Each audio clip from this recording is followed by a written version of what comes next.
I don't post videos often, but there's a couple of things I want to get off my chest, and I really didn't rehearse this, so I'm just gonna let it come out however it comes out. Like, one of the things I want to talk about is like these preachers today that are not like really preaching about fire, hell, and brimstone, because we are living in the last days, and they're preaching more on prosperity and stuff like that. And yes, God is still in the blessing business, but really, the way the world is going to hell right now, that's like the last thing we need to be talking about right now. Um, and another thing that I want to get off my chest is about everybody has those days where we feel insecure. We don't feel pretty enough. We don't feel like we're good enough. But you have to know your own self-worth. You have to know that you are fearfully and wonderfully made. And you have to really believe that in your heart. You can't just, you know, you have to just feel it inside of you and let it flow out. You can't, and then another thing is you'll never be jealous of anybody else if you knew your own self-worth.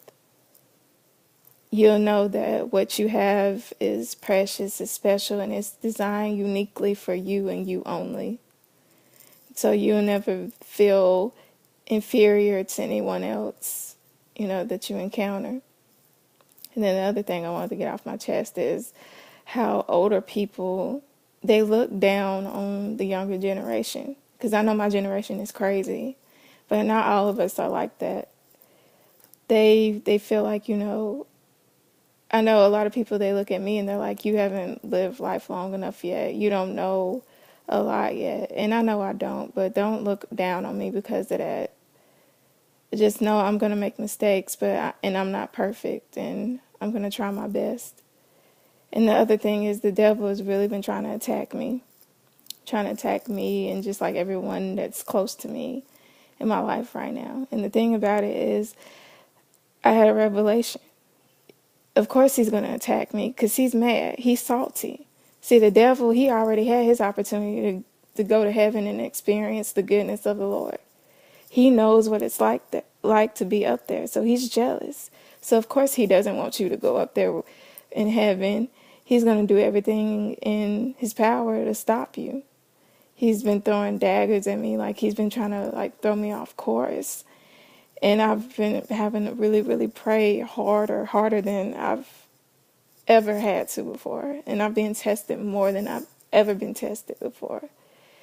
And there were days where I broke down and just wanted to give in, but I always felt like somebody was praying for me or somebody was always interceding for me. And so if you're out there and you're still interceding for me, please keep continuing to do it because it's helping, and it's helping me deal with whatever I'm facing right now. And I know that my prayers and I know my heart and my work is not in vain. And it's like when you feel like you're about to fall, that's when God will step in. That old song, when your back is against the wall, you're just right for a miracle. Well, I'm ready for my miracle. And I'm trying to follow God's will, and the devil is mad about that too. He wants me to follow his path